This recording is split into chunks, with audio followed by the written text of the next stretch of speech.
हिमाचल की बात में आज हमारे साथ बातचीत करने के लिए नेता प्रतिपक्ष और पूर्व मुख्यमंत्री जयराम ठाकुर हैं। सबसे पहले जी मीडिया में स्वागत है सर। थैंक यू, धन्यवाद। सर, जिस तरीके से जो है वो बजट सेशन का जो है वो कार्यकाल चल रहा है, सेशन चल रहा है, बहुत आक्रामक जो रवैया है वो विपक्ष ने अपनाया हुआ है। सुक्खू सरकार ने अपना पहला बजट पेश कर दिया और इसे ग्रीन बजट का जो है वो नाम रखा गया। पहली बार हिमाचल में इस तरीके से किसी बजट का नाम रखा गया है। विपक्ष पूरी तरीके से निराश है, ऐसा क्यों?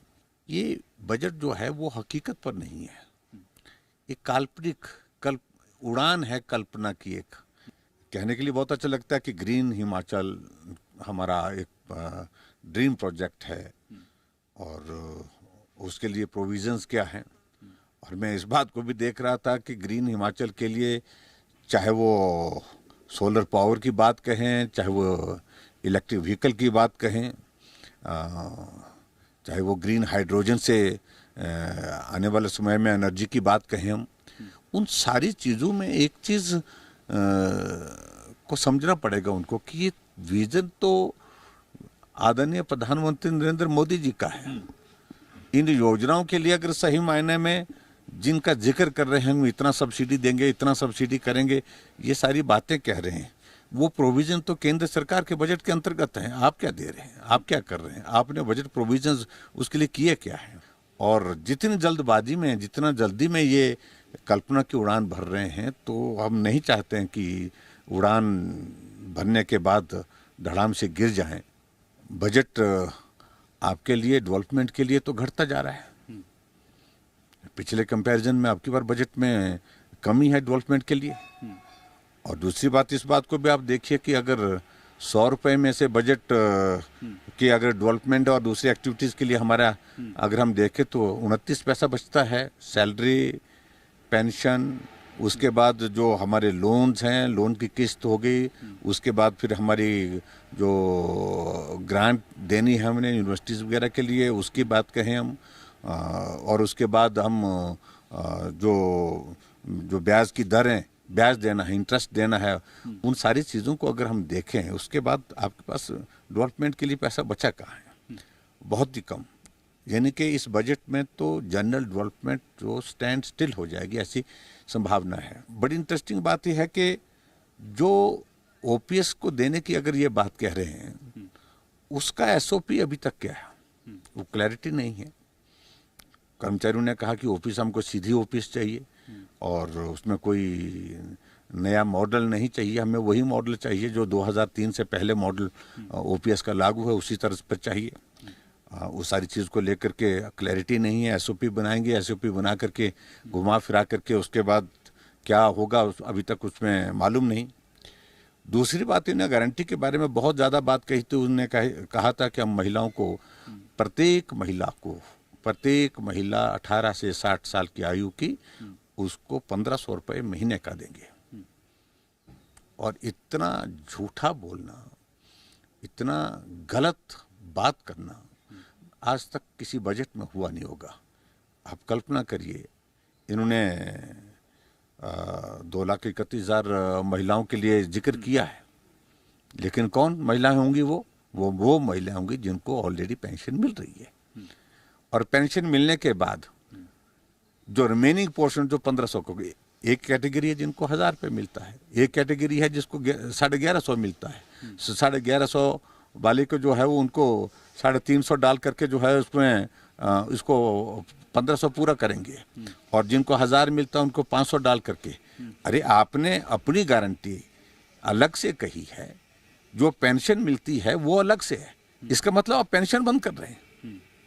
जो अधिकार उनको पेंशन की पात्रता के तहत जो मिला हुआ है, वो तो अलग कैटेगरी के लिए अलग तरीके से मिला है, उसको कैसे आप छीन सकते हैं? अगर आप पेंशन देने की आपने गारंटी की बात कही है, तो आप 1000 रुपये के ऊपर फिर 1500 रुपये और दीजिए, 1150 जिनको मिलते हैं उसके ऊपर 1500 रुपये और दीजिए, तो समझ में आती बात।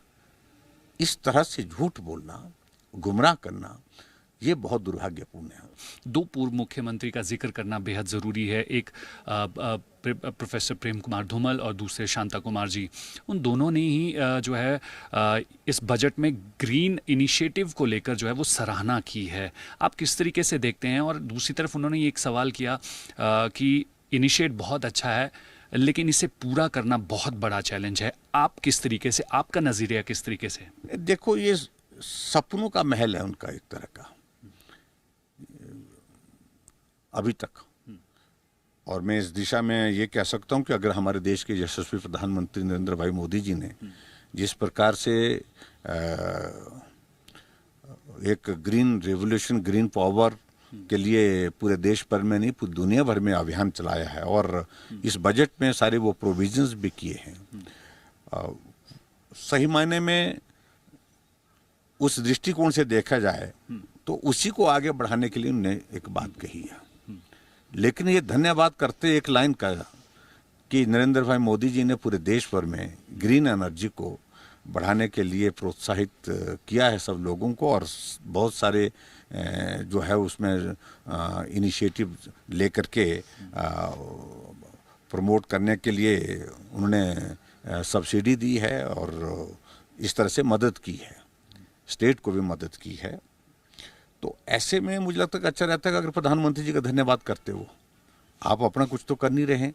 आपने एक सवाल और किया कि पुरानी योजनाएं आपके कार्यकाल में बहुत सारी थी, जिनमें हिमकेयर योजना की अगर बात करें, मुख्यमंत्री स्वावलंबन योजना की बात करें, गृहिणी योजना की बात करें, लेकिन वर्तमान प्रदेश के मुख्यमंत्री कहते हैं कि जो 13 योजनाएं हैं वो बिल्कुल नई हैं, जो एग्जिस्टिंग पुरानी सरकार की योजना है उसे भी रखा गया है। लेकिन आप तो खुद वित्त विभाग संभाल चुके हैं, आप इस बात को समझते हैं, फिर क्यों गुमराह कर रहे हैं? हम इनसे पूछ रहे हैं कि भाई हिमकेयर हमारी सरकार की योजना है, आप उसके बारे में स्पष्ट करें कि वो जिंदा है कि दफन कर दी है आपने, जिससे लाखों लोगों का जो अपना इलाज नहीं कर सकते थे उनके जिंदगी बचाने का काम हुआ है। सहारा योजना 20,000 से ज़्यादा ऐसे हिमाचल में बेबस लोगों जो बिस्तर पर पड़े हैं उनकी मदद करने के लिए एक स्कीम बनाई। पिछले 4 महीने से उसका उनके खाते में पैसा नहीं जा रहा है, आपने उसका भी पैसा, हिमकेयर का पैसा भी बंद कर दिया है भेजना, और सहारा योजना का भी बंद कर दिया है। और इसी तरह से हमने हिमाचल प्रदेश में शिक्षा के क्षेत्र में अटल विद्यालय खोलने की बात कही, तो आपने उसका नाम बदल करके Rajiv Gandhi day boarding school कर दिया। डे बोर्डिंग का अभिप्राय हमको समझ में नहीं, तो डे बोर्डिंग में तो सभी बच्चे पढ़ ही रहे हैं आज की तारीख में, लेकिन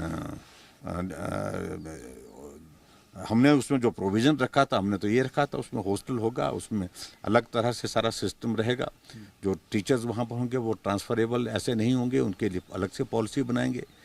और इसी तरह पूरे हिमाचल प्रदेश में है, पूरे 3 महीने के कार्यकाल में सब जगह काम, सड़क का काम बंद, पुल का काम बंद, भवनों का काम बंद, सब जगह बंद ही बंद, स्कूल बंद, कॉलेज बंद, और यहाँ तक कि सीमेंट इंडस्ट्री भी बंद रही। 70 दिन तक सीमेंट इंडस्ट्री बंद रहना 200 करोड़ रुपए का नुकसान हो गया स्टेट को। उसको आप कैसे देखते हैं? उसके बारे में क्या जवाब है आपका? हिमाचल प्रदेश जो है वो लगातार सैलानियों की पहली पसंद रहा है। नंबर्स की अगर बात करें तो लगातार नंबर्स जो है वो ज़बरदस्त तरीके से बढ़ रहे हैं, हर कोई यहाँ घूमने आना चाहता है। सरकार ने इस बजट में भी जो है वो एक सेक्शन ज़रूर पर्यटन को बढ़ावे के लिए रखा है। दूसरी तरफ टूरिज़्म कैपिटल के तौर पर जो है वो अब कांगड़ा को विकसित करने की बात की जा रही है, एयर कनेक्टिविटी को डेवलप करने की बात की जा रही है, दूसरे इंफ्रास्ट्रक्चर को डेवलप करने की बात की जा रही है। आपको लगता है इस बजट से ये कायाकल्प हो पाएगा? देखिए, इस बजट से तो मैं देख रहा हूँ कि हर सेक्टर में बजट कम हुआ है। रेलवे का बजट वो एक साइजेबल, मैं अभी आंकड़ों पर नहीं जा रहा हूँ क्योंकि मुझे कल बोलना है विधानसभा के अंदर, उन सारी बातों को वहाँ पर देखेंगे। रेलवे का बजट कितना कम कर दिया, हमने कितना बजट दिया था और इनने कितना बजट, आप मैं कल बताऊंगा, आप कंपैरिजन करेंगे। इनके दिमाग में वो प्रायोरिटीज है ही नहीं। हम ये इस बात को लेके चल रहे थे कि 3 साल के अंदर, विद इन 3 ईयर्स, हमारा ये था कि हर हालत में हमारी बैरी तक की जो रेलवे लाइन जो है बन करके तैयार होनी चाहिए।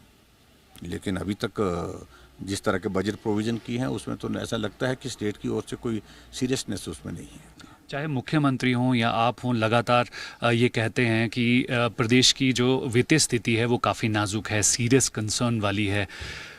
मुख्यमंत्री कहते हैं कि कर्जा इतना लगातार बढ़ता जा रहा है और जो कि चिंता का विषय है। कर्जे को ख़त्म कैसे करना है वो किसी ने उस पर बात नहीं कही। इनकी सरकार जो है वो रिसोर्स मोबिलाइजेशन को लेकर जो है वो इनिशिएट ले रही है। आप किस तरीके से देखते हैं? नहीं, देखिए इनिशिएट तो हमने भी लिया। एक्साइज पे अगर ये कह रहे हैं कि भी हमने उसमें जो है वो सारी चीज़ों का उसमें प्रोविज़न इस प्रकार से करने की कोशिश की जिससे एक इनकम जनरेट होगी और उससे हमको आय होगी, तो वो तो हमने भी किए हैं। उसमें ऐसा नहीं है कि भी उनने कोई बहुत ज़्यादा किए हैं। और एक्साइज पॉलिसी जो अब की बार लाई है उस पर बहुत सारे प्रश्न चिन्ह हैं। हमको बहुत सारे लोग मिल रहे हैं कि किस प्रकार से सारी पॉलिसी को फ्रेम किया गया, किस तरह से पॉलिसी बनाई गई, और वो ऐसी स्थिति न बन जाए आने वाले समय में जिस प्रकार दिल्ली की पॉलिसी हुई है। उत्तराखंड ने बहुत पहले से वाटर सेस लगाया था, लेकिन अभी तक वो कोर्ट में अटका पड़ा हुआ है कई सालों से। तो हिमाचल प्रदेश में भी वाटर सेस लगाने की बात तो कही है, लेकिन ये इसका सर्वाइवल कितना होगा, और ये एक भविष्य के गर्भ में है बात। आखिरी सवाल का जवाब आपसे ले लेते हैं। सरकार बने हुए लगभग 100 दिन होने जा रहे हैं। आज 99वें दिन है और कल 100 दिन हो जाएंगे।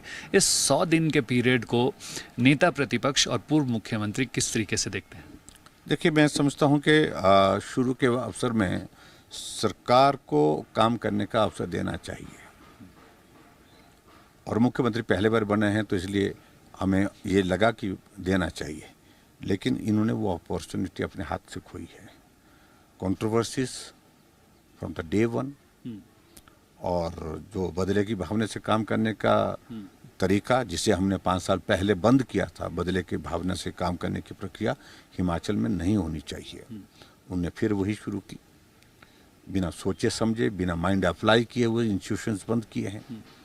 जहाँ डॉक्टर्स बैठते थे वहाँ ताला लगा है, जहाँ तहसीलदार काम कर रहा था 6 महीने से वहाँ ताला लगा दिया, जहाँ एसडीएम 4 महीने से काम कर रहा था वहाँ ताला लगा दिया, जहाँ बीडीओ वहाँ 5 महीने से काम कर रहे थे वहाँ पर ताला लगा दिया। तो एक इस तरह का एक जुनून जैसा इनको चढ़ा है जो उनको बहुत मुझे लगता है कि बहुत महंगा पड़ेगा। इंस्टीट्यूशन आपको लगता है कि बंद करने हैं तो कम से कम रिव्यू करते, कुछ पैरामीटर्स तय कर लेते उसके लिए, और उसके बाद आगे निर्णय करते। ऐसी कौन सी आपको दिव्य दृष्टि आ गई कि आप 11 तारीख को शपथ लेते हैं और 12 तारीख को सवेरे आप डिनोटिफिकेशन कर देते हैं इंस्टीट्यूशंस की? तो ये एक अच्छा संदेश नहीं है, एक बहुत जिसको कह सकता हूँ कि अपरिपक्व निर्णय, इमेच्योर डिसीजन, और गाइडेड बाय सर्टेन फोर्सेस जो जिनको इनके राजनीतिक कैरियर से और कांग्रेस पार्टी की सरकार से कोई ज़्यादा लेना देना नहीं है। ऐसे लोग हो सकते हैं इसके पीछे, तो इसलिए मुझे इस सारी चीज़ को उन पर छोड़ना है। लेकिन हमने ईमानदारी से कहा था कि हम सरकार अच्छा काम करेगी, जनहित में काम करेगी, जहां हम विपक्ष के होने के बावजूद भी हम सपोर्ट करेंगे, हम अच्छा बोलेंगे, लेकिन जहां जनहित का काम नहीं होगा वहां अच्छा कैसे बोलेंगे, वहां विरोधी होगा। तो इन सारी बातों को लेकर के अपनी बात कही है हमने। कैमरा पर्सन अशोक सोनी के साथ संदीप सिंह, जी मीडिया, शिमला।